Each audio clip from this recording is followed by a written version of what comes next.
All right. Hello, ladies, gentlemen, boys, girls, wherever you might be across the nation or around the world. This is Commander Culture. I am joined by Templar and by Ms. Cherie, and we are here to talk today about white pills. I want to apologize for my absence last week. I was down for the count with some sort of mysterious illness, and but I am back behind the microphone now.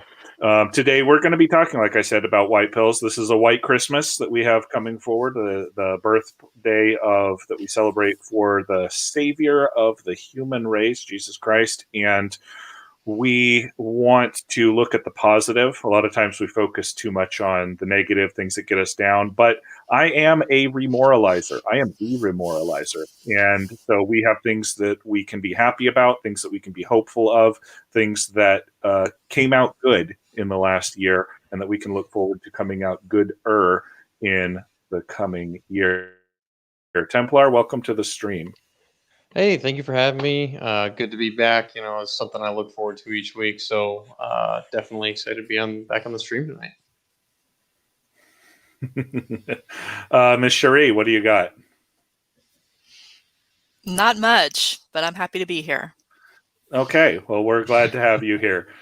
Jake, our first commenter here says, a white pill podcast or stream talking with the debt clock showing to begin.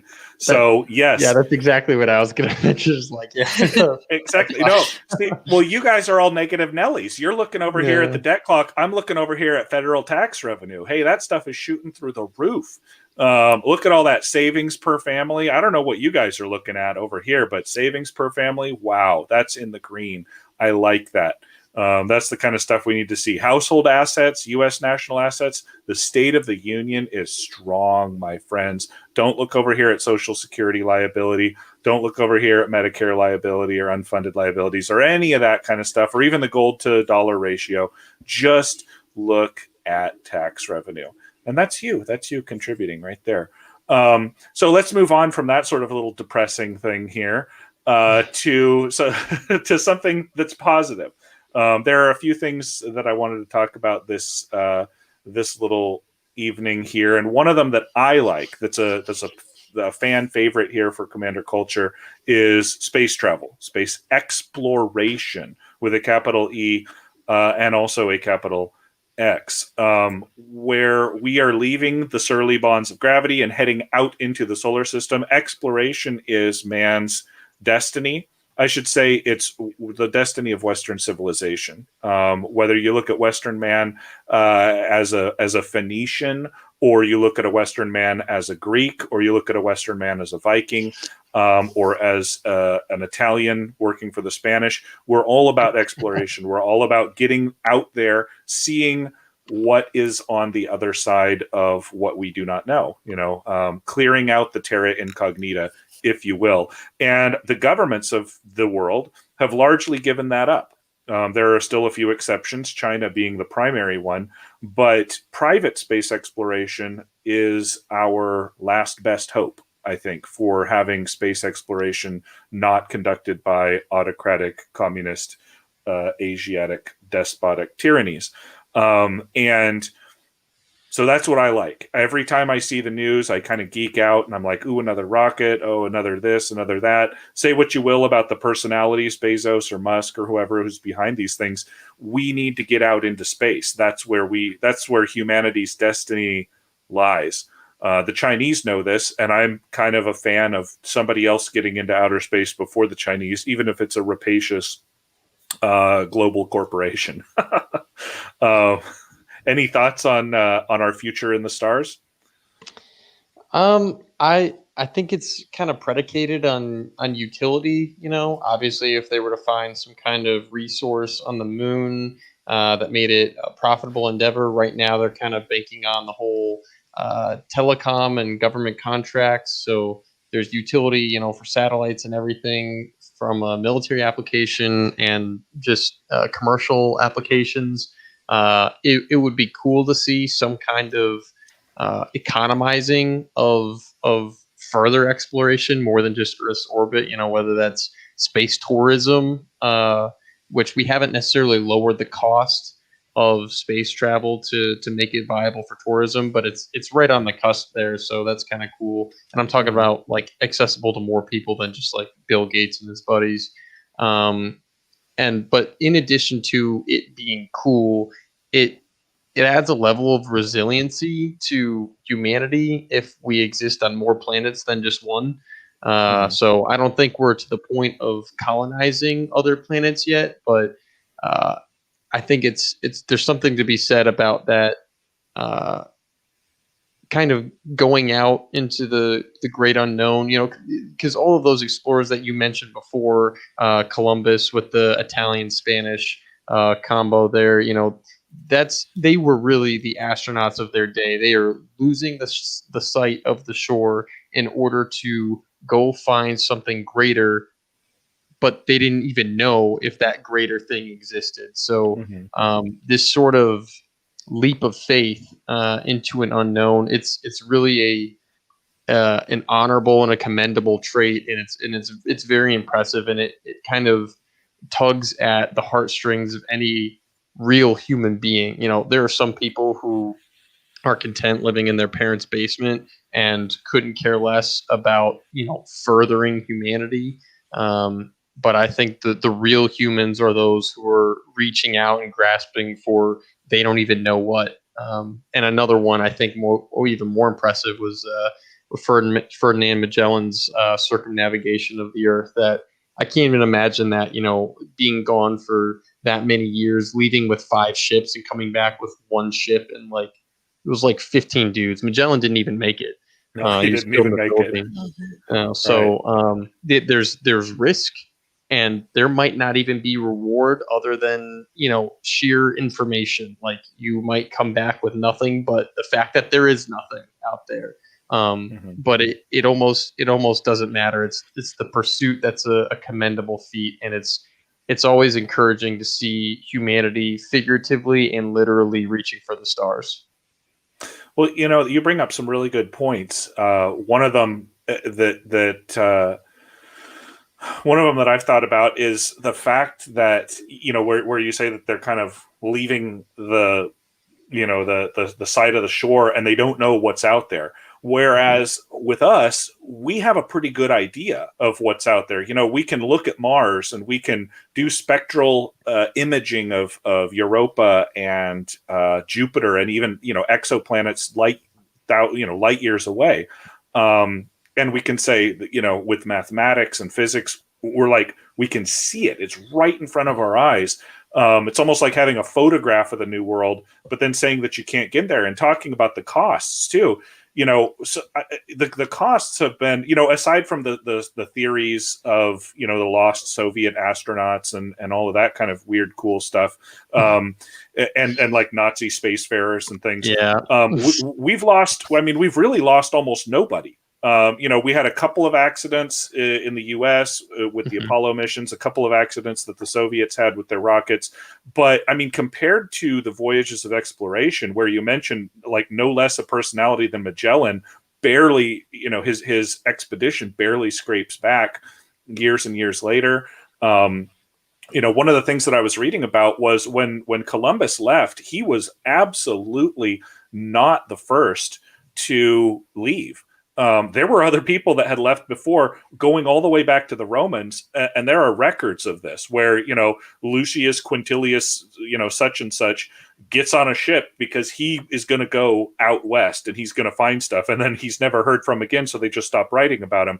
But, you know, all the way up to when the Portuguese were exploring, ships went west and they didn't come back. And so it wasn't like, oh, they look at these stupid primitives. They think that the world, you know, is flat and falls off at the end, and there's dragons out there. I mean, people didn't come back from that, and they didn't know why.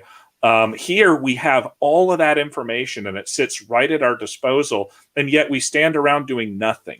You know, figuratively nothing. The Chinese are working as hard as they can. The SpaceX and some of these guys are taking up the reins that humanity should really be going full bore towards. You know, like you said, we've got to get off of this planet. Stephen Hawking, I think, was the one who said, you know, we're gonna all die here, so maybe we should be other places as well so that our species doesn't go extinct. And he was talking about natural disasters. He was talking about man-made or disasters or wars.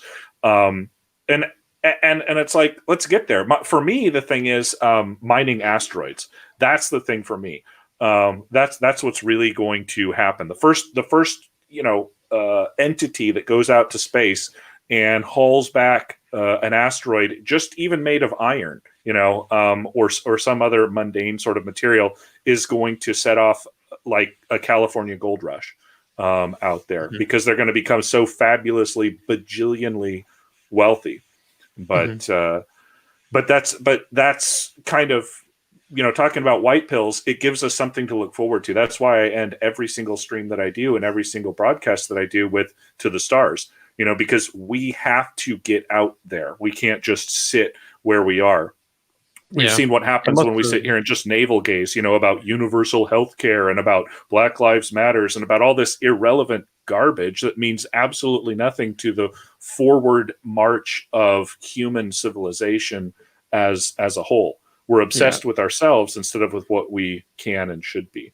Right? And it would be great too to have something like a space shuttle program. It wouldn't necessarily unify the country, but it would kind of be a testament to our achievements. Like, what good is it to have a prosperous country if you don't really have anything to show for it? And I think something unique and impressive, like a space shuttle program, it's like, what do you get out of it? It's like the pursuit of the unknown, or the pursuit of something greater. That's what we get out of it. And anyone who doesn't understand the utility of that, like, probably lives in their parents' basements. But the space shuttle program was definitely something that was like, it was a national effort, and it was a resounding success. And it's just good to see your country, produce those kind of things. As a taxpayer, you're like, hey, I'm a part of that too. I contributed to making this amazing thing happen, and it's satisfying to be a part of that. Oh, it definitely is. And the space shuttles were built with such comparatively primitive technology that we could do much, much better. And I think that that's what some of these private corporations are doing, and probably the Chinese as well. I know, I was around barely, but for both of the space shuttle disasters, and I can tell you, that they were exactly what you said. They were a testament to national prestige and honor and pride. And when we as a nation watched those things, go down in flames, we lost something. We lost a lot. And the only way to get that back is to simply rebuild, build back better. Am I allowed to say that? Or is that, is that not allowed on the stream? No, it's good. Good in this context. Okay. So Jake here is saying, well, okay, of course we're going to get out into space, but the real question is, do we want Navy ranks or Air Force ranks for spaceship officers? And it has to be Navy, right? It has to be Navy. Yes, I had a strong opinion on that. And I'm glad we agree on that one, because we were going to come to blows if we didn't. Yeah, it has to be Navy. Yes. No reason to come to blows here on on the live stream. But yeah, you can. You should have a Grand Admiral. You should have fighter pilots that are commanders. You could all this. No one has a space general. In fact, I think the Air Force should come up with its own ranks instead of just stealing the Army. But that's just a personal thing. Yeah, so all science fiction would suggest Navy, and then, like, for all functional intents and purposes, like, a spaceship can be ran the exact same as a regular ship, because if you think about it, it's functionally the same. If you are on the outside of your Navy ship, like, you're going to die in open water. You might as well be in space. And so it's this vessel that's floating literally through a space, literally. It can be built and organized in the same way. It'll probably have a nuclear reactor on it, the same way that you would run an aircraft carrier or whatever. And then with a Navy ship like that, it also, now you have a military asset that needs to be defended, or projectile. So it necessitates space Marines. The Marines serving the function that they do in the actual Navy as an expeditionary force and readiness. They would serve a functionally equivalent purpose out in space. You need Space Marines. It just makes sense. It's got to happen. Well, doesn't Space Marines sort of isn't that predicated on the fact that there would be someone for the Marines to shoot at? I mean, surely there's no other intelligent life out there in the galaxy. Yeah, whether it's Chinese or not. Oh, I see. Yeah, I guess we can't count on the Star Trek future of everyone getting along. Maybe we can count on the Firefly future where English and Chinese sort of just like blend together and everyone cusses in Chinese and speaks in English. That would be cool. I'd be okay with that. Good. I'm glad that you and I agree. And then our good friend Jake of the channel is a former submariner or a present one. And he says now he can continue watching because we agree that it should be Navy based. Excellent. He makes the good point that you made also. The submarine is the only truly analogous thing we have to a spaceship, a self-contained environment inside a hostile environment, a very hostile environment. I was reading a story, not to get everyone down, but about that Indonesian submarine that went down a couple of years ago. And it's just like every time you read about submarines going down, whether it's that Russian one or this one, or the American one that was lost, the Thresher, I think it was.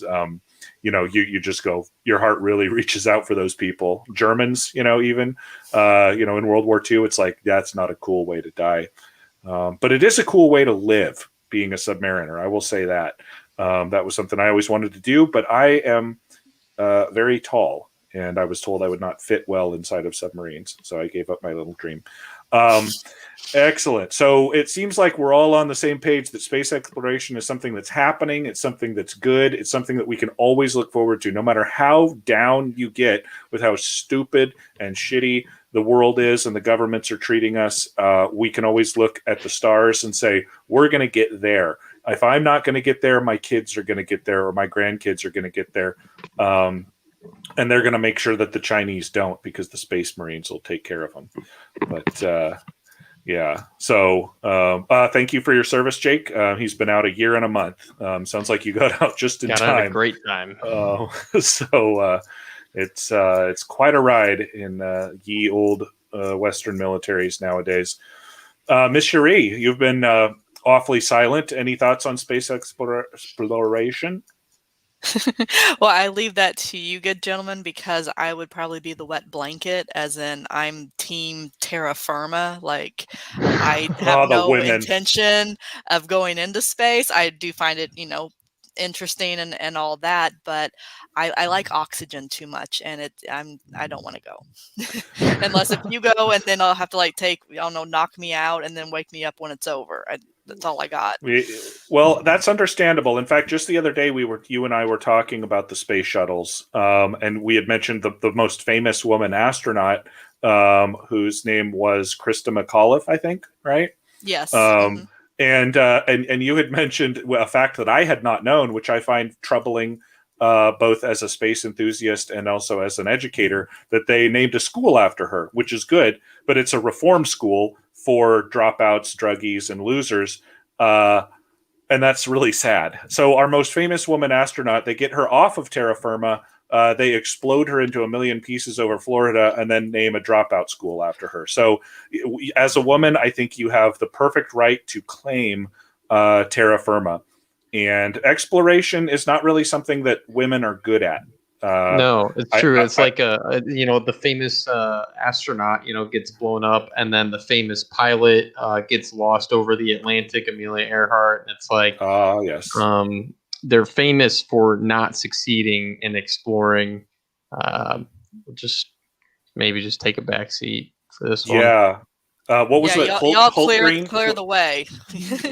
Remember that pioneering female Navy pilot, Hultgren, I think was her name, who got promoted above her ability and wasn't actually rated properly to land on carrier decks, but they gave her the wings anyway, and she promptly killed a bunch of people, including herself. So, or maybe just her co-pilot. But the show, that Vikings show that the History Channel put together, they show women exploring. And they try to paint it in a good light, but trying to kind of be as historical as they can in an entertainment show to the actual events. The women end up bad every time. It's like they just are not cut out for that. They're cut out for making civilization once the fields have already been plowed. The most extreme thing would probably be like the settlement to the west with the wagon trains and the Laura Ingalls Wilder stuff. So anyway, yes, we thank you for your women's perspective there, Ms. Cherie. And we wish to keep you on terra firma as much as we wish to, with one fist on our hip and the other finger pointed towards the stars, head out there ourselves and see what's out there. Let's move on in the interest of getting all kinds of stuff done today. The next one I want to talk about here, interestingly enough, surprisingly enough, maybe not, is family, right? What do we got here? Thank you, Norman. Classic. It is a classic. And, in the time of Corona, we, at least and maybe we can all speak to this, I've become a lot closer with my family. I've not always been sort of a sentimental bloke, and I've always been the kind of a lone wolf-ish type person. But I've realized ever more in the isolation that the globalist American empire tries to foist off on us, that this right here is the most important thing. The hearth, the home, the relationships, the love that is shared between people who have unconditional love for each other. And you can't get that anywhere else. You can't get that from from the false father of government.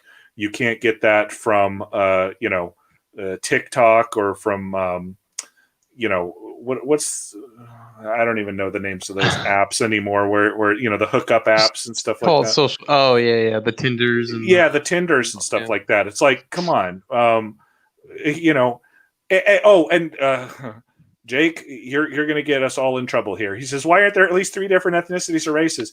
Because that wouldn't be a family. That wouldn't be a family. And everywhere the more different that people are, whether that's religion that you can't see, or whether that's ideology where, this old uncle here is a communist or something like that, the more differences that you have, the more friction that you're going to have. The great political philosopher Vox Day has frequently said, diversity plus proximity equals war. And the more diverse that this table is, the more likely there's going to be contention. And it's, so within a family, you can just put all that stuff aside for the most part. And you can say, let bygones be bygones. And the crazy uncle can be the crazy uncle, and everyone just sits down and enjoys it. There was a subversion attempt on this very picture, and I'm not even going to show the equivalent, but I think this might be what Jake is referencing, where they took this classic Norman Rockwell picture, they took out every white person, and they put a bunch of the diversity, in other words, people of X, in place of these classic American figures. And it was quite hideous. There's nothing wrong with different people being different, but sort of that jarring, like, ha ha ha, we just genocided every white person from 1950s America and replaced them with whoever the hell these people are, was kind of a slap in the face, which is why I come back to this. Freedom from Want. 1943, the United States was out there making the world safe for communism, and that's why you don't see a lot of young men of fighting age here. But they won, and they did. They made the world safe for communism. I would actually like to mention, you talked about not just the fact that COVID kind of forced them back together in a way, made them appreciate the people who they love, their family. Mm-hmm. But it had a couple other unintended consequences for the gay empire, and that was homeschooling. So, they kicked all the kids out of school, and people realized that, hey, I can actually teach my own kids the things that I want to teach them and enjoy spending time with them. And they're actually, instead of being in a public school where it's appealing to the lowest common denominator and being taught questionable things anyway. Now I get to spend time with my kids and teach them the things I want to teach. So homeschooling was a drastic increase, and you should definitely homeschool your kids. They are brainwashed, and it's the only selling point of homeschooling was socialization with other kids. And at this point, with the face masks and the social distancing and the everyone being, you're just really turning your children into schizophrenics who are all pilled up on Adderall and whatnot, especially if they're a little boy.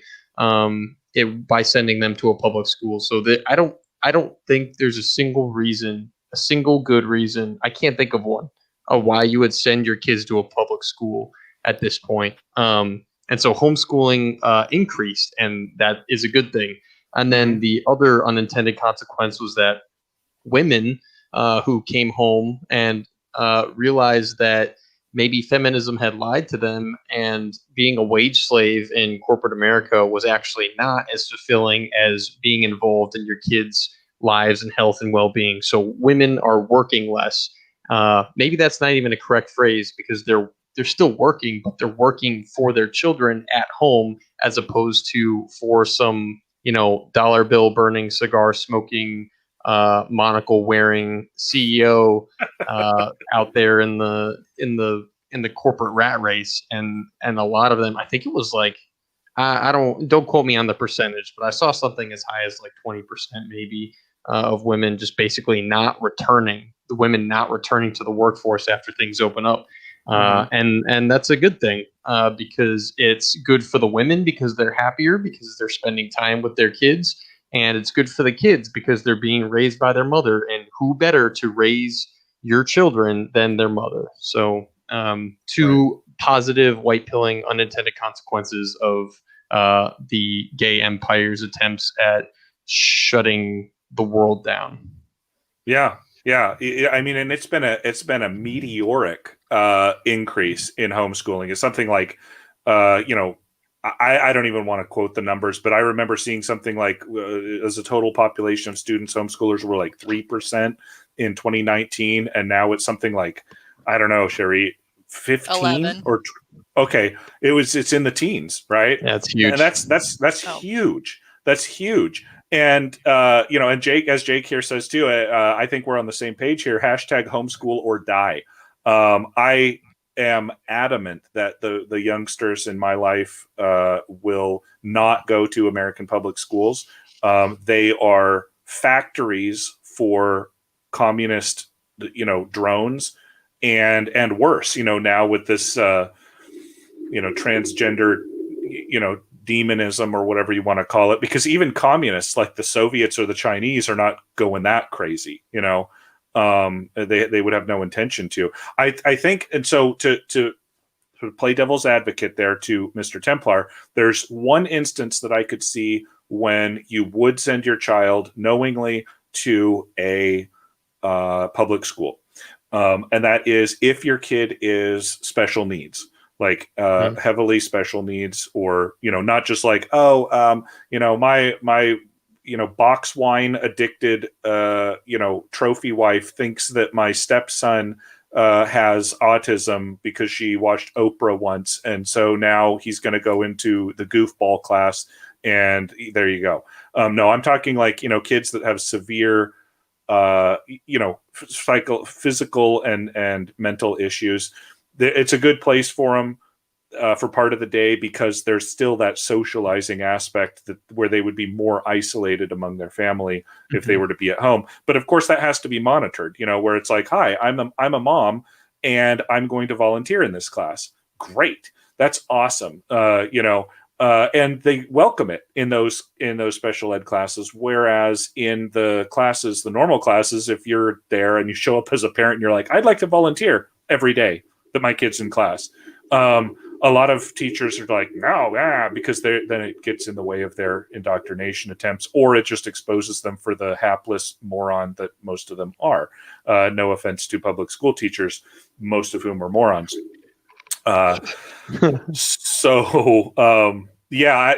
been watching videos, Cherie and I, of some of school board meetings, and of people whose kids were attacked by transgender people, by people in the schools, by kids who were force converted to transgenderism in the schools, and it's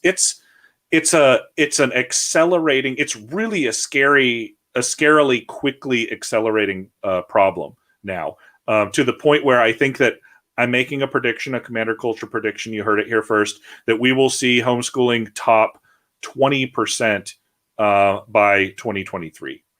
And I think actually that was your point of like all of, because everyone has seen some of these videos of these school boards and everything, and it's been such a threat to the gay empire that they came down and labeled these people, domestic terrorists. Right. And so it's like it's actually having a serious impact in a positive way from our perspective, in a negative way from their perspective, on kids' development. And I think one of the reasons why these things are happening is because these kids get sent home. They do the virtual learning, which is a joke. You're paying for an online class. A teacher could just teach 1,000 kids. They automate the homework and the grading process. And it's like, what do you even have teachers for anymore? It's literally just a computer and a YouTube video. Like, just watch Khan Academy videos. Right. And those would probably do a better job of teaching your kid things anyway. But the content that is being taught in these classes, in these virtual learning classes, now the mom's in the same room and she hears what they're being taught, and it's appalling. And then they go and to these school board meetings, and they're like, "What the heck are you teaching my kid? This is insane." And so I think that's the result of this virtual learning, is these parents actually, instead of just passively letting other people get their grimy hands on their children's minds, they're taking a more active role in the actual content that they're being exposed to, because now it's in the home, and they can, just by proximity, be exposed to this content as well, and it's waking a lot of people up in that way as well. Yeah, I certainly see that. Jake here is apparently spreading the virus. They tried to vaccinate him, and they did not succeed. He spread the virus, and now 2 more families with 5 children total are being homeschooled where they weren't before. So God bless you, sir. And the cool thing is when you get enough families like that together, now you can actually, start doing a little school sharing, and you're back to receiving the benefits of, being able to have somebody teach your kids maybe in a more professional way, and then still having like some time to yourself during the day. And so you could set up a little, 1 day a week, this parent gets it, and then next parent gets it, next parent gets it, and then circulate all the kids through there. Like a co-op type system. And I've seen that, when I was growing up in the 80s, I had friends that were homeschoolers. I was unfortunately not allowed to do that. I was the only kid in my family who never experienced homeschooling. I try not to take it personally, but I think my parents wanted me out of the house. So the homeschooling back then was kind of like you imagine it, where it's like you sit down at the kitchen table, the mom gives books and some lessons, and you read stuff, and then you go outside and play. But then in the 2000s, I had the distinct honor to run for a political office, a national political office, and came to the attention of people of like mind. And one of the things that some guy asked me after a speech was, "Hey, I really liked your speech." And I said, "Thanks." And he said, "Would you mind homeschooling my kids?" And I was like, "What?" And he said, no, not just my kids, but like all these kids. There's like 100 kids that's part of a co-op, and we'd really like you to teach political science to them, like the American electoral system, as a candidate. And I was like, that would be awesome. Let me wait for the campaign to be over, and for me to get, crushed by the globalist American empire, and then I'd be happy to. And I saw a whole different side, that co-op side that you're talking about, where they had an engineer from Silicon Valley come in and teach the kids computing. They had a guy from Lawrence Livermore National Laboratories come in and teach the kids math. They had awesome. A political, candidate, teaching them about the electoral process, and it's like these kids were getting their own TED Talks, really, honestly, and the parents paid a nominal fee, but really it was, not much when you take 20 kids and everyone chips in $5. That's pretty soon some real money for a lesson, and so you get really good quality, and the kids learn a lot. It's really great. So there you go. Jake is he's got another comment that I like here. He's because they talk about, you mentioned socialization, Templar, and that's the catch-all for, oh, you don't want to homeschool because then your kid's not socialized. And my joke was always, well, I don't want my kid to be a socialist, so and people don't know what to do with that. So he says public schools don't actually socialize; they atomize kids so that they can be crushed under the weight of the state, without the support of the family and true friendships and things like that. Public school breaks up family and destroys regional culture. And that, my friend Jake, is why you are one of our top listeners, because you are right on top of the zeitgeist of Commander culture and his companions, as they would say in Doctor Who. Miss Cherie, you've been awfully silent. That's what I do best sometimes. No, I just wanted to touch on the socialization part, of course. And I always think, well, who are your children socializing with? You may not want them to. Not at all. Videos. Yeah, I see videos of kids being attacked. And of course, there's always the shootings that are blamed on being bullied. And on top of that, kids being online, so it's like they can't even get a moment's peace when they go home from school.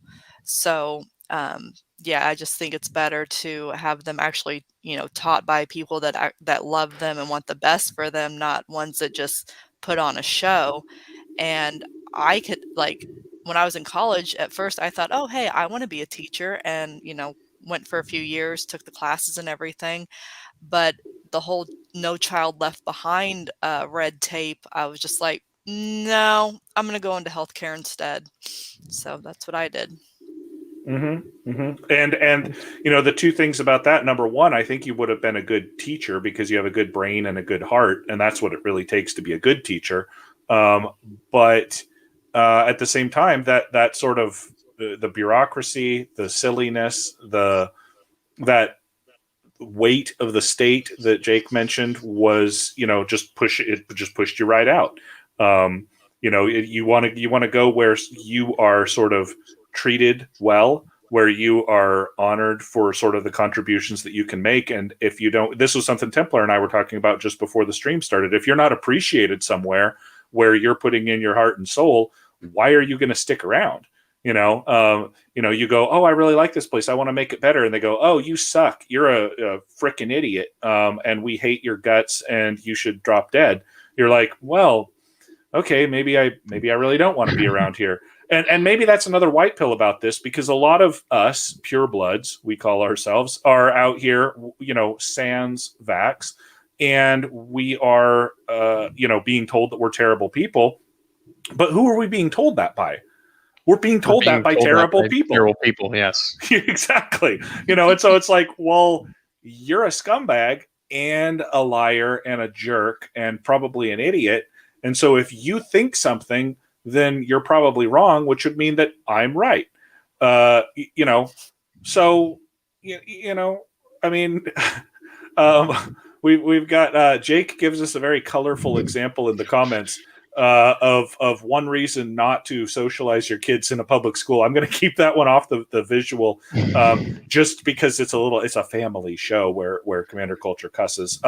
But there are it's just degeneracy in the schools. And if you don't believe it, go into the school. Like, seriously, ask your kid's teacher if you're one of the idiots. Morons.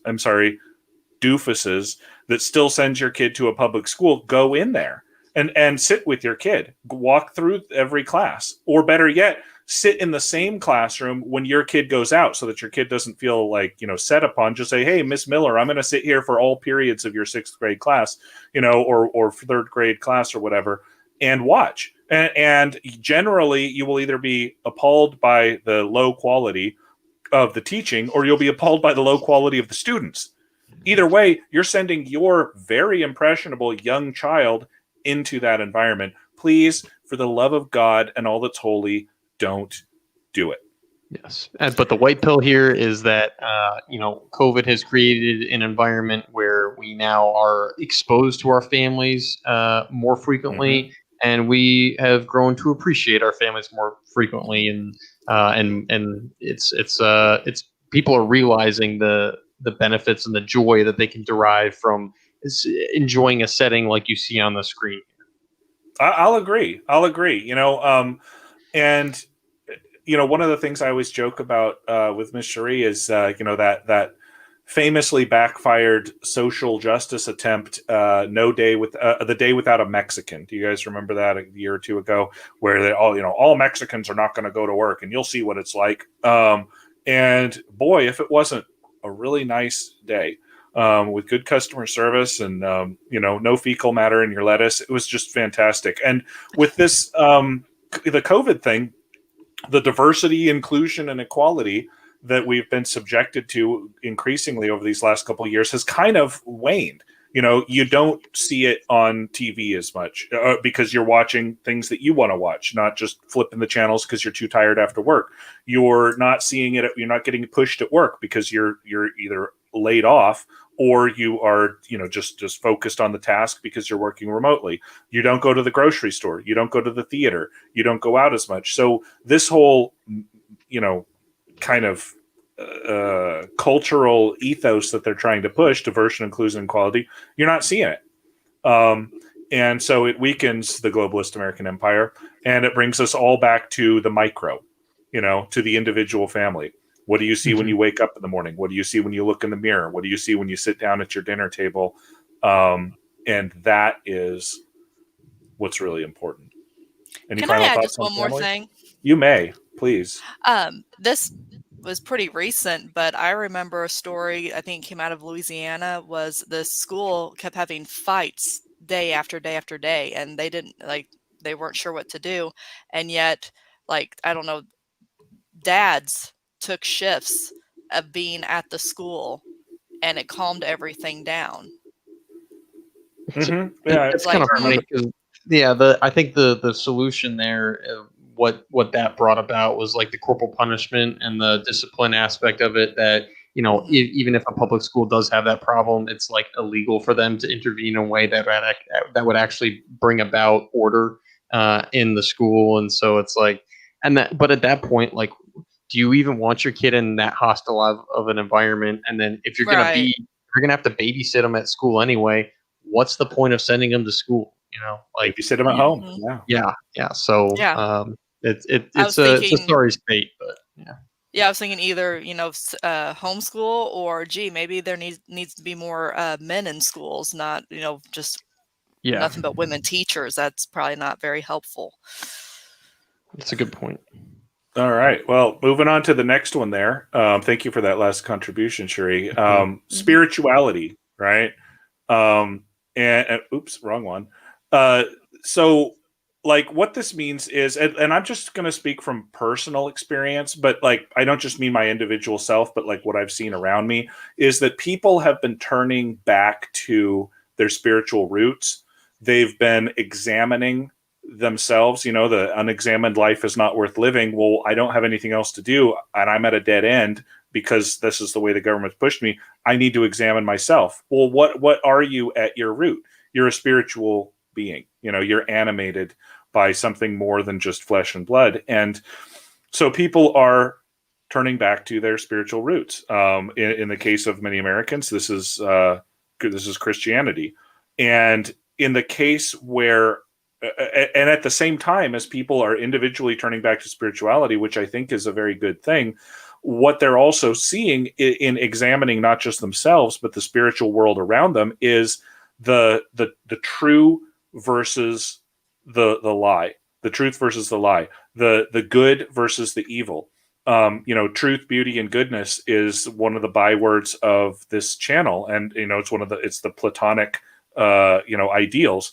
And much of what passes for Christianity has become corrupted over the last decades. And nobody's bothered to look at it because it's it doesn't really matter. Oh, we'll just let, the gays take over the Methodist Church. Oh, we'll just let the Catholic Church, sweep all this stuff under the rug. Oh, we're just going to let, and it's now people are looking at this and going and listening to their spiritual leaders say, oh yeah, no, we should have drag queen hour in the church. Oh no, you should definitely take that vaccine that is that violates your conscience because reasons. And they say, wait a minute, that's not something that a good person would say. That's not something that echoes the truth. And so they're examining the veracity, the truthfulness of their spiritual leadership, which is a very, very good thing, because many, many, many of the people who gravitate towards spiritual power and leadership are many times corrupt themselves and or evil, and so we constantly have to watch for that within our midst and pray against demonic influences in our religion. And I think that now we're being able to see that much more easily. We know who the good bishops are. We know who the good preachers are. We know by listening to a homily or a sermon, this guy really gets it, or this guy is shilling for something. There's only two ways about it, at this point in this environment. And in a way, that's a good thing, especially for Christians, because Christians grow and thrive on adversity. Christ himself, persecution. Christ himself says, if the world is not persecuting you, you are doing something wrong. Take a look at the way that you're living your life, because the world will always persecute me. And if you are of me, if you are of Christ, if you are a Christian, you will feel that persecution. And a lot of us haven't had even the opportunity to feel that persecution or really know that we've been being subverted. But now we can look at it, and it's obvious and it's plain, and people are uniting. This is how Templar and I came together.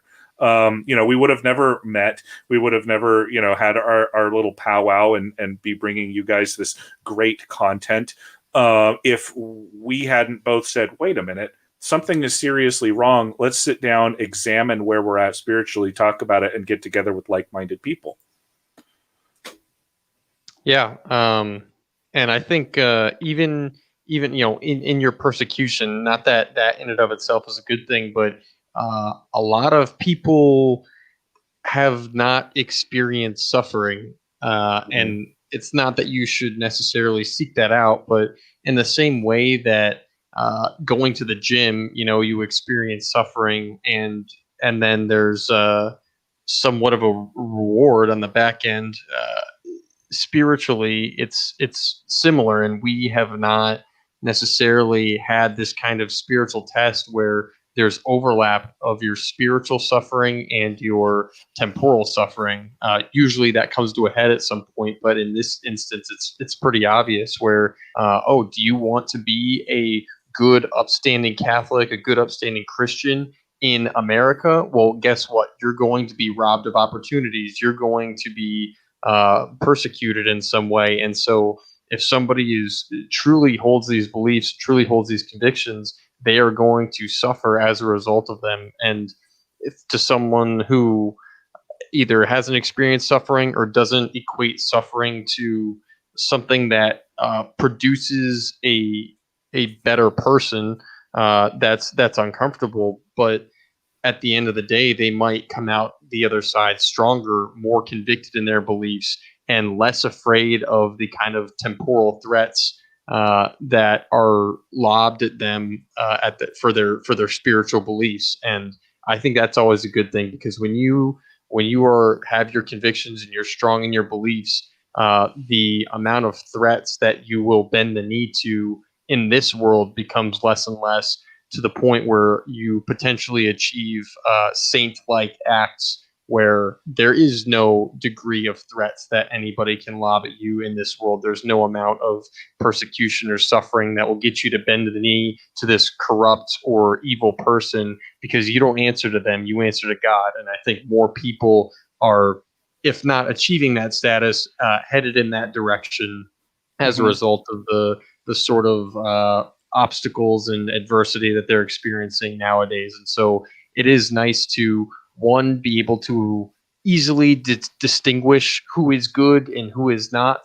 I feel like that is never been more clear nowadays.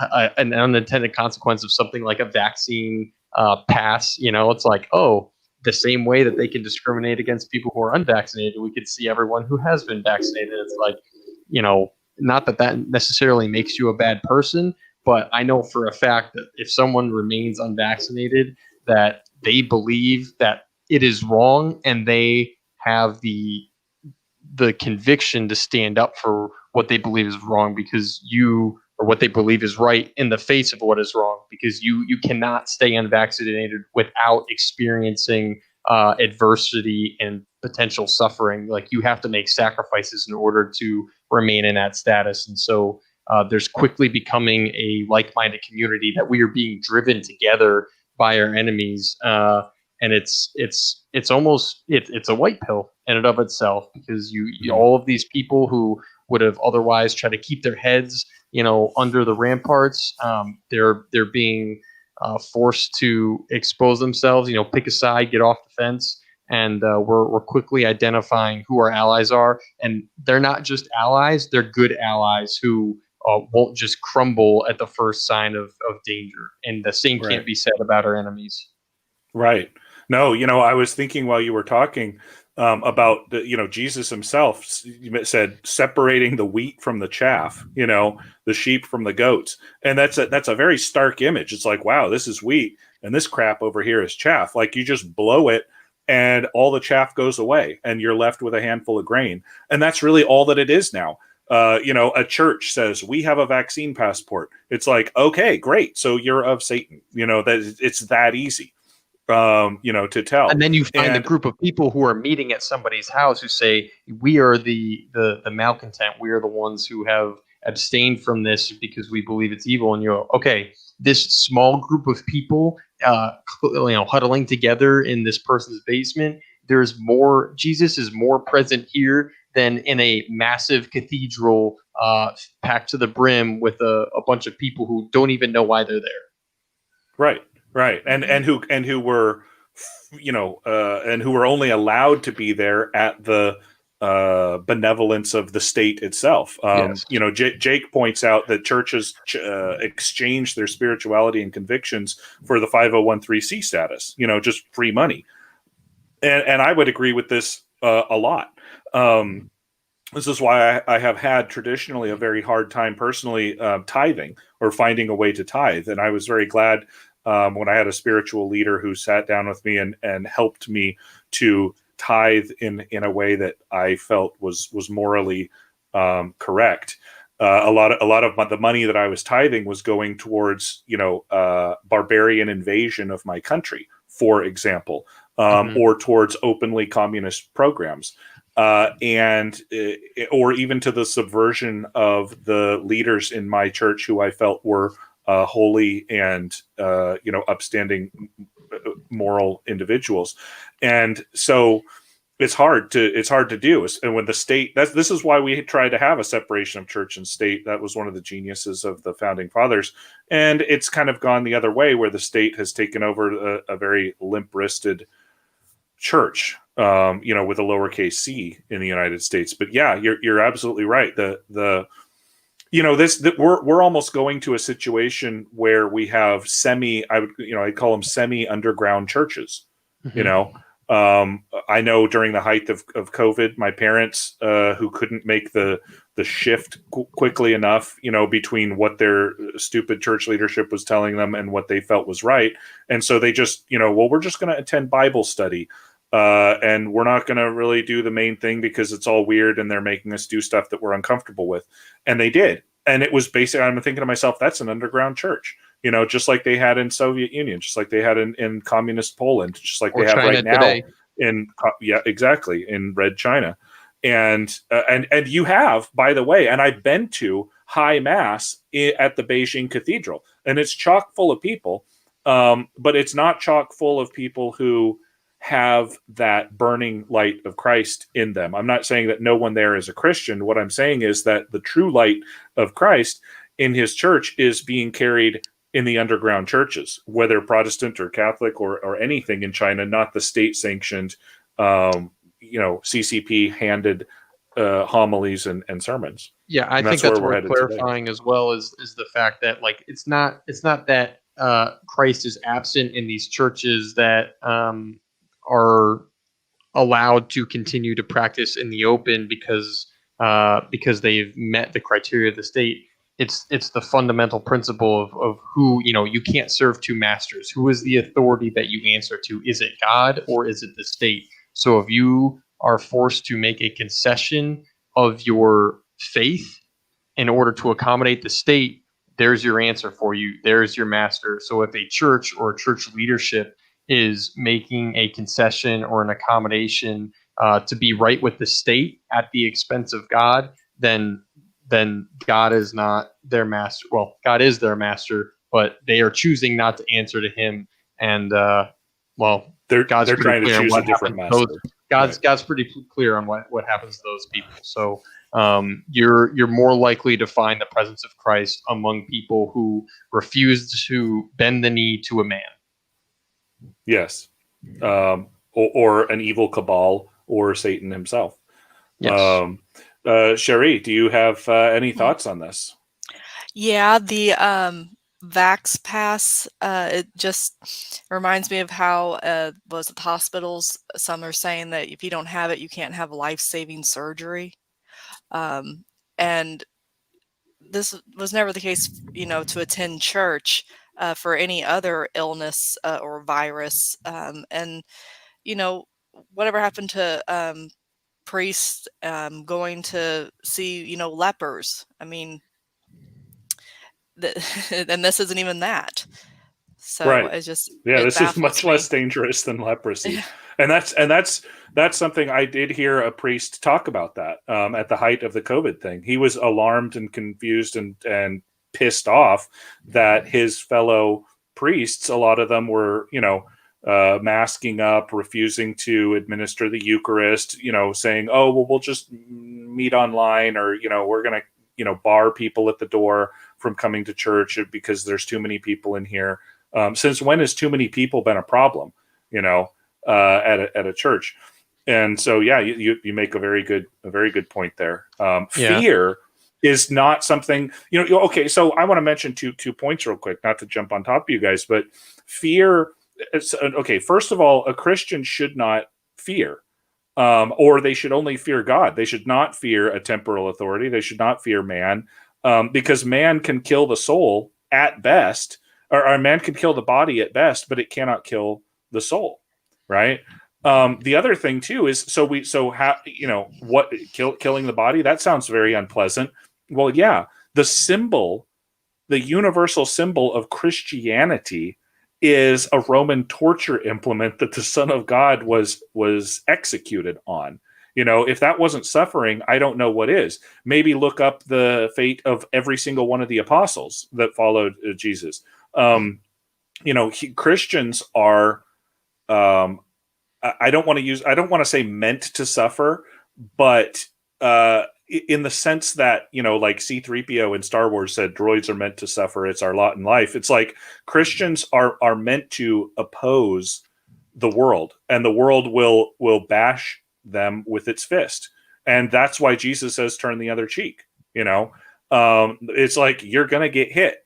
Well, you can't fight every single time you get hit. These people will hit you. Hitting is a form of suffering. So you toughen yourself up. And that's also what we're here to talk about. White pills. This is what Templar and I and Cherie are all about. Toughen yourself up. Make yourself resilient. Make yourself anti-fragile. Improve the way that you are structured in life. Homeschooling your kids is one good way to do that. Having hope for the future in outer space, that's another way to do that. Some of the other stuff we're going to talk about here a little bit later in the broadcast is another way to do that too. Suffering is a constant. I don't mean to sound Buddhist, but it is one of the foundations of Christianity. And fear is something that no Christian should have. And that's a good way to tell a Christian from a non-Christian, and a way to help Christians who are faltering. They say, I'm afraid of this. I'm afraid of that. You say, listen, brother, don't be. Why would you be afraid of that? What's the worst that can happen? You get to see Jesus more quickly? I mean, give me a break. Right? So Jake here says something that I know Templar, given his name, and I would also agree with. Christianity struggles without a struggle. It's a fighting man's religion, as much as people try to pretend it's not. Yeah, when Jesus talks about turn the other cheek, he's not talking about pacifism, because he turns around in another verse and says, buy a sword and get ready to use it. So not to take him out of context, but yeah, I mean, you are to fight is to suffer. Anybody that does martial arts, anybody that does contact sports, anybody that does that knows you suffer as you struggle to win. And without that, you're not alive.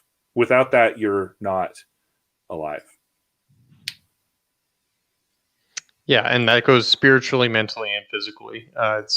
It appeals to every aspect of your humanity, both divine and temporal. And there's no escaping it. So, as the commander said, harden yourself. Cherie, any closing thoughts on spirituality? I was going to add, the only thing we have to fear is fear itself. Yes, good old Roosevelt coming in. My parting shot there, actually, on the whole spirituality thing is be wary of the priests who are willing to abandon their flock at the behest of the powers that be. So if this priest is not willing to be locked up in order to just try to imagine how many people are suffering in hell right now because they weren't able to receive the sacraments, specifically Eucharist and confession, and then how many priests are also in hell for seeding all of those souls to Satan when they otherwise shouldn't have. So be wary of those priests, and it's a great litmus test. The government uses it as a litmus test to see who's loyal to them. We can also use it as a litmus test to see where people's loyalties lie. Is it with the government? Is it with man? Is it with the powers that be? Or is it with God? So it's a white pill in that instance. One of my favorite lines in Star Trek is where a Klingon asks a Starfleet officer, he says, "So I ask you again, Commander, where are your loyalties?" And and as goofy as that is, watching that as a kid, I'm always like, yeah, where are my loyalties? And it's a question I ask myself all the time, which I think is why I'm still on the side of good and beautiful and true and right, because you got to keep checking. You always got to self-check, because that's the devil's greatest trick, is to make you believe that what you're doing is right, or that what you're doing is God's will instead of the devil's. I think it was C.S. Lewis or somebody who said the most dangerous person is somebody who tries to fix you for your own good, and they don't examine where their loyalties are. Am I really following that up? Okay, let us move on in the interest of the day continuing. Here's another white pill. The traditional financial system is a system of enslavement. I wouldn't go so far as to call it a system of slavery, because there was an actual system of slavery, which capitalism, as it has traditionally been defined in the United States, broke. But that system has now been corrupted by those monocle-wearing, dollar bills lighting monocle, industrialists, and turned into something perverse and something that Adam Smith would balk at. But we are now, though, in a world where we have the options, the nascent sort of the beginning of the Columbian Exchange, if you will, if you understand the implications of what that really meant.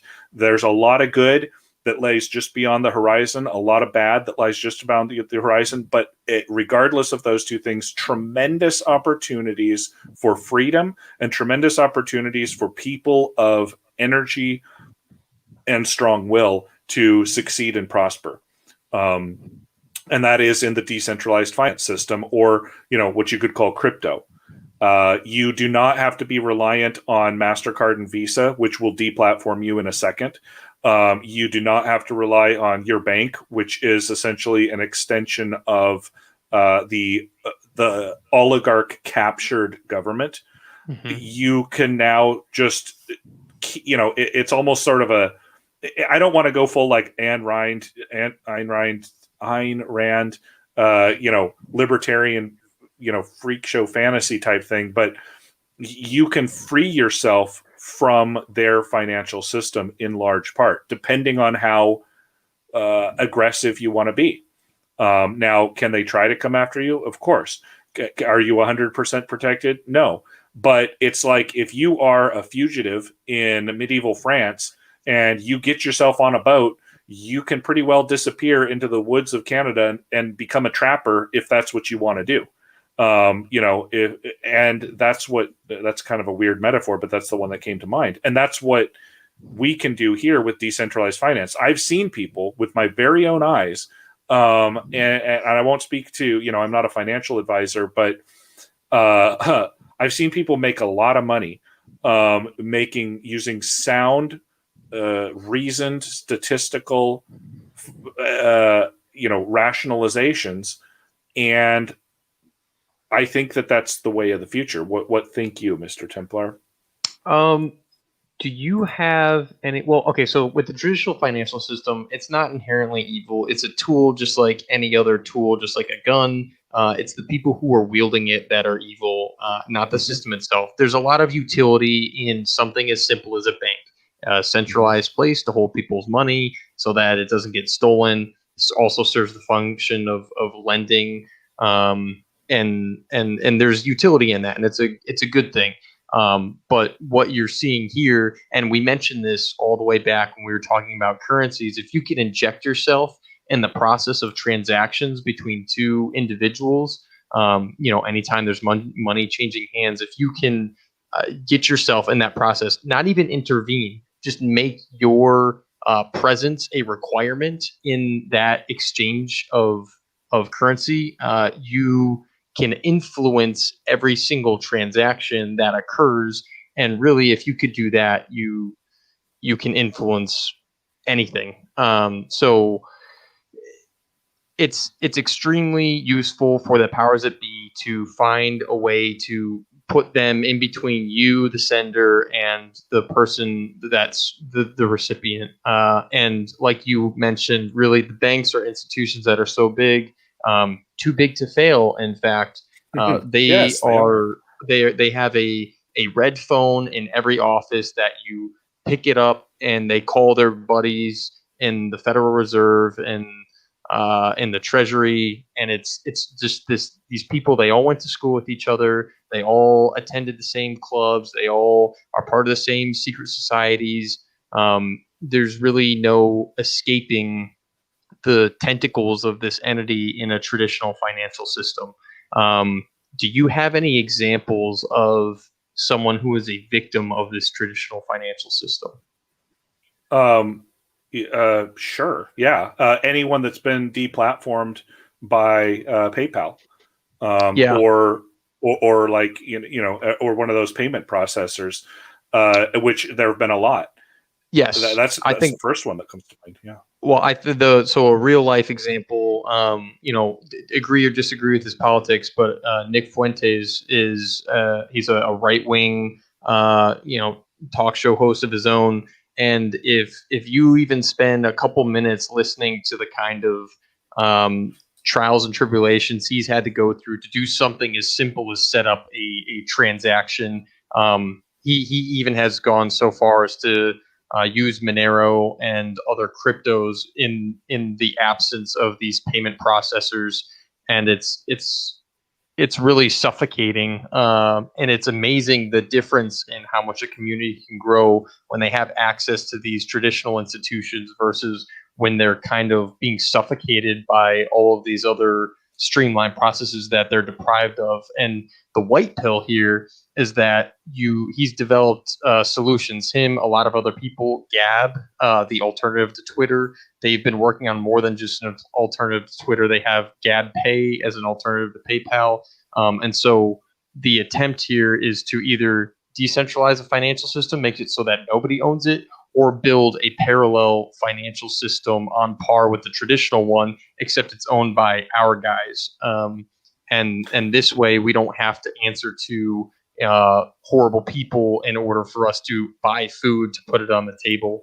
And then also when you're engaging with these traditional financial systems because of their ties to the government, whether that it could be something even like your iPhone or something. If you're using an iPhone and you have Verizon now is able to hand all of your data over to the government. when you're using a bank and you're swiping your credit card, all of that credit card information can be handed over to the government.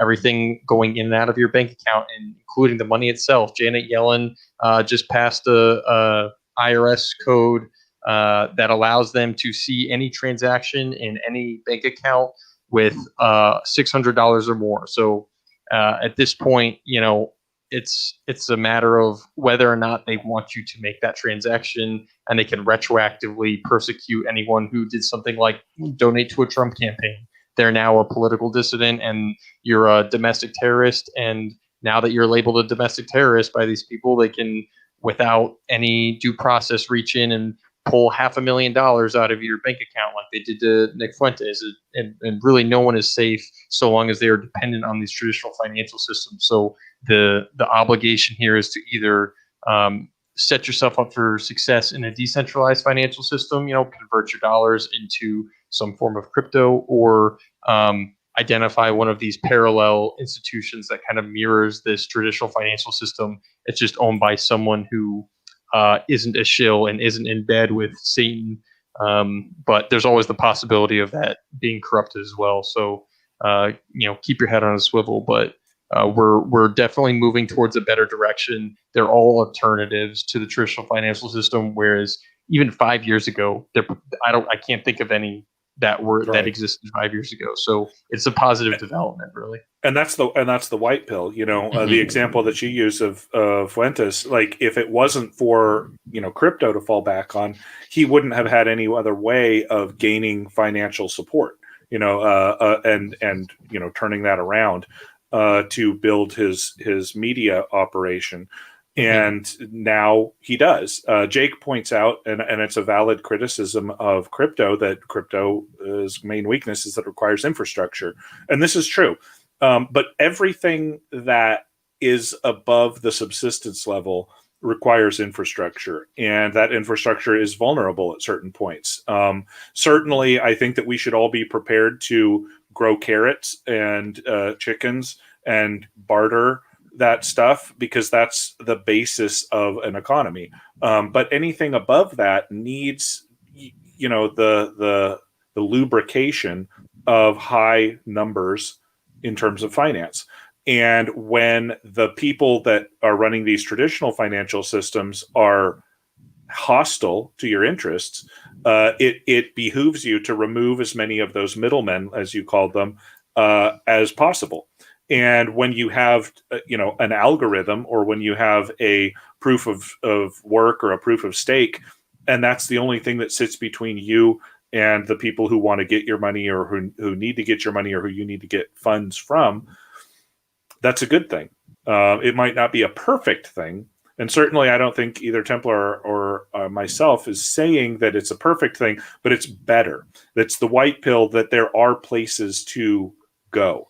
Alternatives exist, yes. Alternatives. In the old days, really all you could do is buy a chunk of gold and then sit there and sort of grit your teeth into a fine powder that, Jamie Dimon and these kind of guys up at JP Morgan are manipulating the price of gold to the tunes of trillions of dollars, and there's nothing you can do about it, but at least you're not losing to inflation.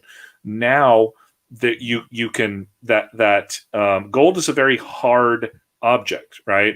Crypto is a very soft object. It flows much better back and forth through the financial system, or a financial ecosystem, I should say. Whereas gold, which I consider myself to be a gold bug of the highest order, its limits.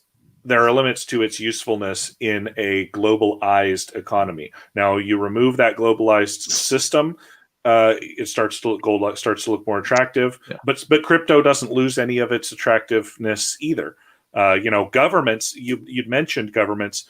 And big banks. These guys are trying to get in on the DeFi system. They're trying to build their own. What do they call them? CBDs.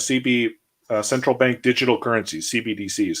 And that's because this alternative has proven, at least to them, these guys behind the curtains, that this is that disruptive influence that could send them, in in a spiral of loss of control. And so they're saying, well, we're going to try to get ahead of that game by creating our own central bank digital currencies, creating our own little curated ecosystem where everyone will think that they're free, but they really aren't. And then we don't have to spend all this energy monitoring them, because things like Bitcoin, things like Ethereum, other cryptos, even Monero and stuff, that stuff can be traced in and out of, when there's points of use. And so it's not foolproof. It just cuts out as many of these middlemen as possible. If this bank doesn't like you, if this bank doesn't like you, if one of these guys doesn't like your style for whatever reason, then you're screwed, right? Here, you don't have that exact same worry. You have other worries, but not that exact same one. So you can rest easier as a human being, a freedom-loving human being, knowing that your funds have a greater chance of being safe and being prosperous. Cherie, I don't know if you have any thoughts on decentralized finance or cryptocurrencies, but we would love to hear them. Unfortunately, I can't be much help with this. Yeah, I hear everything you guys are saying. You do like silver coins, though, don't you? Yes, I like money I can actually hold. That's why I'm not very good with crypto, because I just can't wrap my brain around it. But and she's not an old codger, viewers. She's a spring chicken, but it's got to be in the hand, or it's nothing. Yes. Yes, and I just want to also point out on the screen here that symbol looks eerily familiar. It does. I don't know why. I don't know if they intended on doing that, but it's pretty funny. Let's look over here. Yeah, unintentional, but whatever. Yeah, right. That was pretty funny. I'm just looking for other graphics. They think that of us anyway, so who cares? Well, I've been called something similar to this. Jake mentions that Stefan Molyneux, if you're familiar with his reportage, says that cryptos can be central bank destroying. And I agree with that, because a central bank is an artificial cartel. Would you agree, Templar, with your economic expertise? It's not a traditional put your money in the bank, save it from the Billy the Kid kind of, Venetian system. No, you could almost argue that a central bank exists solely to manipulate the currency. Like, banks can do that to a degree. I talked about a bank as being a place where you store your money, and then they serve that lending function. It's very rare that there's a run on the bank where everyone tries to come pull their money out of the bank at the same time. So what that allows a bank to do is they can lend more money than what they actually currently hold. And it's good for the economy when they do that, because then there's more money in circulation, and it kind of artificially creates more prosperity. But again, it's fake, it's artificial. So if people do come to collect their money because they're concerned about whether or not it actually exists, it causes a lot of problems. And so a central bank does that just on like a national scale, and it's nasty. But yeah, cartel, as in the central bank, like government central bank. We talked about the red phones that all the other bankers have. You could almost just see them as an extension of the central bank. It's almost indistinguishable from a branch of the government. Like JP Morgan, a private company, functionally indistinguishable from a government bureaucrat. It's right. It's kind of black pill like it was, but it's stupid. It's not. It's so fake. It's so dumb. I don't know. I'm just kind of going off on a tangent at this point, but that's okay. Yeah. That's okay. Speaking of dumb tangents, there's this moron named Klaus Schwab, who fancies himself a very intelligent individual, but you can tell from looking at him that he's a complete bullet head. And he has been advocating, apparently, along with a whole bunch of other people, but he's kind of at the forefront now. He's the one we get to throw the Rotten Tomatoes at, for a thing called the Great Reset. Now, how is this a white pill? Everyone says as they clutch their pearls. Wait a second, because I will tell you. It is a white pill because this is something that hopefully everyone has now heard about. They've heard about Klaus Schwab. They've heard about real quick. Klaus Schwab. Some background on him. He's a Jew who's related to the Rothschilds. That doesn't mean anything. Completely irrelevant little piece of information there, but just a quick fact. Okay. He is tied in with other people who are tied in. And what these people say, they are, by the way, depopulationists. What they say is that, and by the way, so where am I pulling this up? This is Klaus Schwab's own website. Okay, this is his website right here, the World Economic Forum. I'm not like taking anything this poor sainted old man is saying out of context. The pandemic represents, this is the quote he wants you to hear, a rare but narrow window of opportunity to reflect, reimagine, and reset our world. Reset it from what? The world was going pretty good, after the wall came down until you guys screwed it up. So what are we trying to do? And then he goes down here and he has this great sundial of all kinds of stuff that is part of the Great Reset. But more to the point, like, we've heard of this. Hopefully the people here that are listening to this, the people that participate in these kinds of corners of the internet have heard of the Great Reset. And that's a good thing. And it's out there now. Klaus Schwab wouldn't have dared put something like this out 10 years ago, or it would have been much more hidden, or it would have been something that Alex Jones would have had to sneak a camera into a forest grove and take pictures of. And now they just talk openly about it. There it is right there. Blockchain. Look at that. Cryptocurrencies, in other words. Oh, right next to drones. What the hell do drones have to do with reimagining our world? Right? I don't know. Hey, look, there's COVID-19, something that didn't even exist 2 years ago. And they've got it right there, plugged in, just as important as sustainable development, the future of mobility, which basically means your country being invaded, and forests. Great. So here we go. The white pill, we know that this is out there. They have revealed their plans. And just like the evil people that are in our churches or evil people that are in our schools that are taking off the mask because they feel comfortable, it's like, well, thank you very much for taking off the mask, because now we are familiar with your plan. We know who's on your side, and we also can tell by default almost who's on our side. Any thoughts? Yeah, it's the like you said, same thing as the spirituality aspect. Who's actually your friend, who's actually your enemy, sort of thing. And the people are picking sides, and the battle lines are becoming clear, and it's kind of reassuring in that sense. And then in any institution, you're basically forced to kind of make this decision as well. If you own a company or if you're in a government organization, it's like, hey there, fellow coworker, do you want to build back better? And then like the whole room gets silent. It's like, I can either sign on to this whole Great Reset thing, or I could choose the straight and narrow path of being like, actually, I don't like the idea of my future being controlled by a couple indifferent people in a high castle whose priorities are climate change, which is a euphemism for controlling energy production, and basically thinking that they are the rightful owners of the entire world. I don't want to buy into that, so I'm going to choose not to. And then other like-minded people consolidate in their respective areas. And I think the biggest takeaway here is you have two options, and you have three options. One, participate in the Great Reset.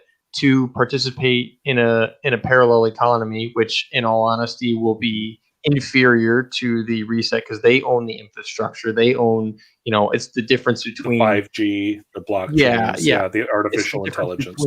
It's the difference between Twitter and Gab. Like, obviously, Twitter is superior to Gab, and they have the infrastructure, they have the money and everything. Gab is an alternative. Gab is so much fun. It is superior in terms of like user interface, in terms of the people that populate the respective platforms, like 100% Gab all day, no, hands down, no contest. So you should get on Gab if you're not on there, because you're going to get kicked off Twitter. It's a matter of if or when, not if. And follow Commander Culture while you're there. Cool. Follow Commander Culture on Gab. Absolutely. I don't have a Gab, but well, at least not tied to this specific name. I do have a Gab. It's a personal one though. Either way, you have three options. You either participate in the Great Reset, you participate in the parallel economy, or you become Amish. And and your opportunity for decision making is narrowing rapidly. And I think for the people who are either Amish or contributing to the infrastructure of these parallel economies, they are much happier with the ability of self-determination. They basically, if you ask an Amish person how tough COVID has been on them, they're going to say, "What's COVID?"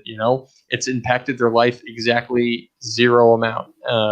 And so the people who are developing these parallel economies are also trying to achieve that level of independence and self-determination.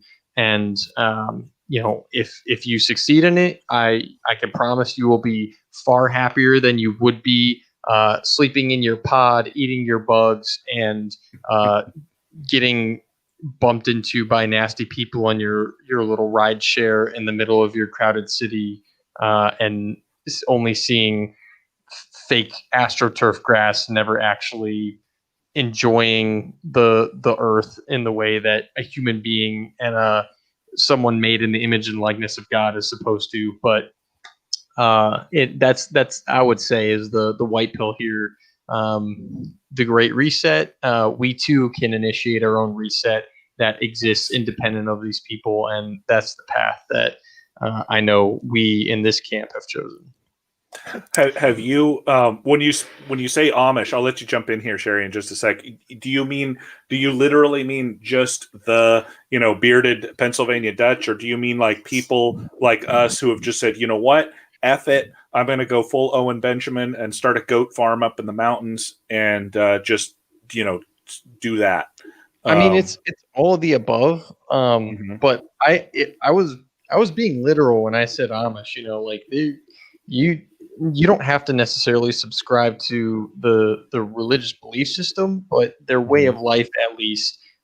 If you had something virtually identical to that, I can't imagine you would be a sad or depressed person compared to the average Great Reset, slave.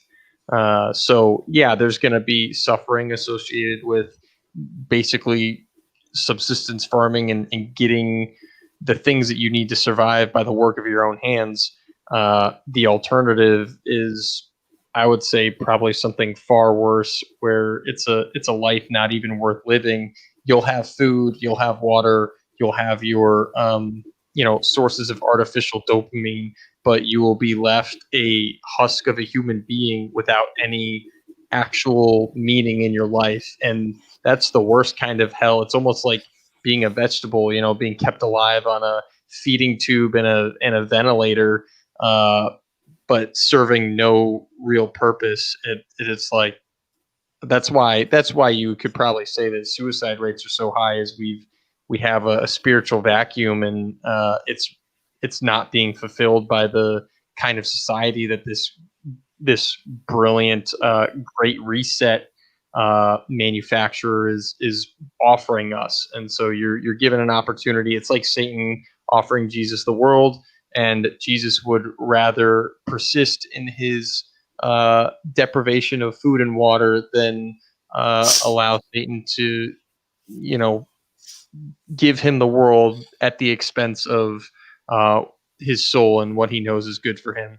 But you can have it both ways. If you do well enough, and whether it's literal Amish or you have more modern infrastructure that's just a parallel society, you can put food on the table, and you can have a loving family and a loving community, and you can have your kids go to school and then be better than you were in the future.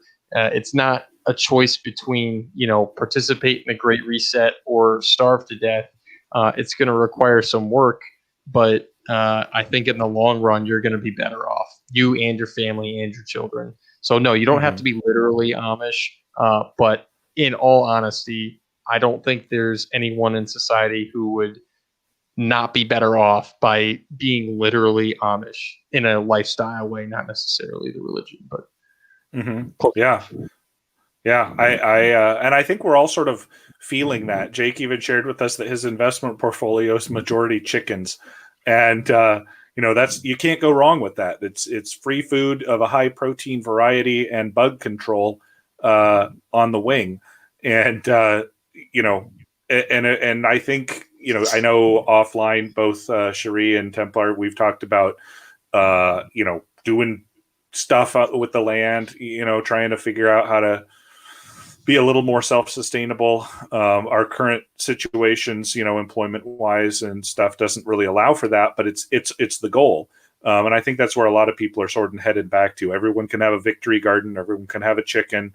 And sometimes if you want to put your mind to it, you can just say, you know what?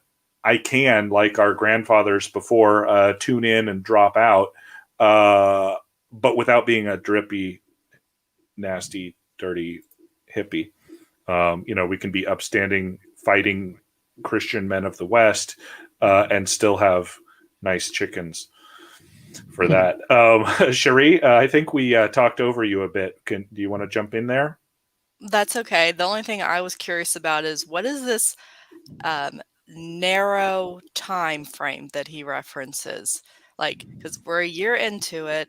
Is it 5 years, 10 years? What is this narrow window? Well, I think there's two questions there. How long is the narrow window, and then what is opening and closing that narrow window? And I would defer to Commander Culture, especially with the historical context of how long that window is. But I think what opens and closes that window is the amount of fear circulating in society and how long they could stoke that for. And then so long as that window is open, they could push as many as much of their agenda through as possible, and then they shut the window behind them and they cement it off so that there's no way backwards. That's the other thing. They're not just trying to get their foot in the door, they're trying to make it so that once they're all the way inside, there's no way to go back. They want to drive this car towards a cliff and rip out the parking brakes so that if you get a Donald Trump or even a stronger man in a position of power, they're basically powerless to undo all of the great resetting that had been done. But in terms of timelines, I would have to defer to Commander Culture on that one. Okay. Also, I was going to say that one way it did affect the Amish is that they had to wear a mask when they went to Walmart. But go ahead. Oh, sounds horrible. Amish and Walmart. Oh my gosh. I think they sent the kids to do that, though. Yeah, I've seen it too. It's a strange sight, though. They actually have buggy parking at one of the Walmarts that I visited, but I was like, for real? And it was for real. But yeah, I think I am, and I've said it before, and I'll say it again. And I'm a very proud Crichtonista. I follow the moral and socio-environmento political precepts of Michael Crichton, the great author of Jurassic Park and other wonderful novels, which everyone should read. And one of the things that Michael Crichton constantly talked about, and every single one of his books was themed around this, was humans cannot control natural systems. And a natural system could be considered a culture, a society, an organic culture.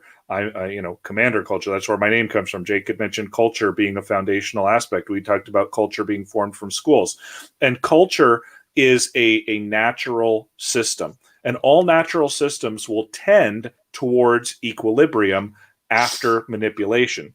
So when Klaus Schwab comes in and tries to fiddle around and reimagine and reset our world, right, and redesign social contracts, which are by definition organic and not open to manipulation by central authorities, the masses of people, not going Marxian on you, but the masses of people will tend back towards a mean. they will sort of bend backwards, if not snap back, depending on how hard they've pushed in the opposite direction. And so when he says a rare window, that's what he means, because the harder he pushes in one direction, he knows that the forces of nature, that's all I'm going to call it, but it's the people like us who in our gut feel like our families, our way of life, our very existence is threatened, are going to turn to that same natural system to restore equilibrium. And if you push too far to one side, then you get the other side. It's like the pendulum. You'll get somebody far worse than Trump that will clear out the reflection, reimagining, and resetting, and undo it. So, like you said, Mr. Templar, they're trying to jam that door open and just let it's kind of it's not a door; it's the lid to Pandora's box. That's what they're trying to open. And that's a great. I mean, the Greeks had it right. Pandora, it was all the wisdom of the world, right, that was stored up in that box. Oh, I've got to open it. Oh, this would be a good thing. Oh, everybody needs to have this brave new world that comes from whatever's inside this box. And you open up the lid and you pry it open and you leave it there to let all the demons out into the world. This is what they're trying to do. Metaphorical demons, but maybe also literal ones as well. The narrow window is that there are people out there like Trump-ish, like Bolsonaro, like the leaders in Hungary or Russia or other places, or even the Chinese. The Chinese are communists, but they're also Chinese, and they don't want to have anything to do with a reset world because the world is going pretty well as they are seeing it right now. So hopefully we can hope that the forces that are against Klaus Schwab and his ilk, whether that be Christian forces, Western civilization forces, forces of autocracy, forces of culture, combine to defeat him and his plans that have been frankly going for a lot longer than this Klaus Schwab character has been around. You can go back to the Kalergi plan that was before World War II. You can go back to the formulation of the League of Nations and all of this stuff. The Tower of Babel. Heck, yeah, sure, why not? Absolutely. It's as primal an urge to control a natural human system as there's ever been.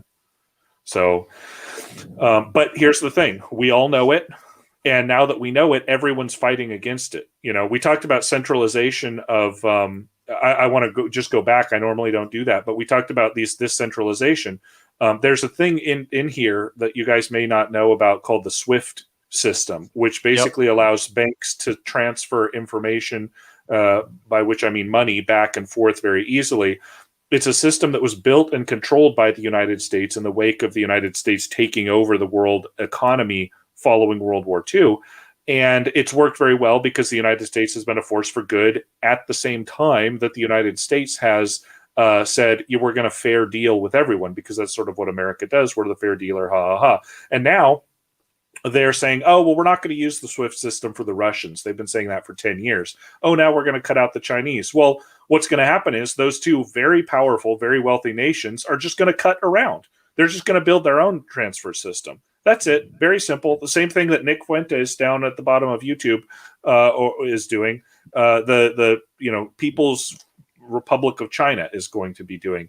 And they're just going to sidestep all of this garbage, all of this nonsense, all of this transgender, diversity, inclusion, equality, people of X, globalist American empire filth that just clogs up everything. Imagine that this is your toilet, or your shower drain, and this is all like really long, stringy hair.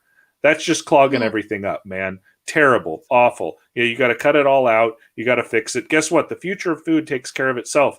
Klaus, 3D printing doesn't need any help from you because people like me and Templar are very interested in it on its own. Klaus, human rights is something that predates your creepy little cult, going all the way back to the Magna Carta and the Greeks and the Hebrew Bible. Forests don't need any help on their own. COVID-19 is not even a thing. It's something that's going away just like all other small illnesses. So The white pill here is that these people launched the Swift system, right? Or I think they announced they're launching it in 2022. Like it just came out.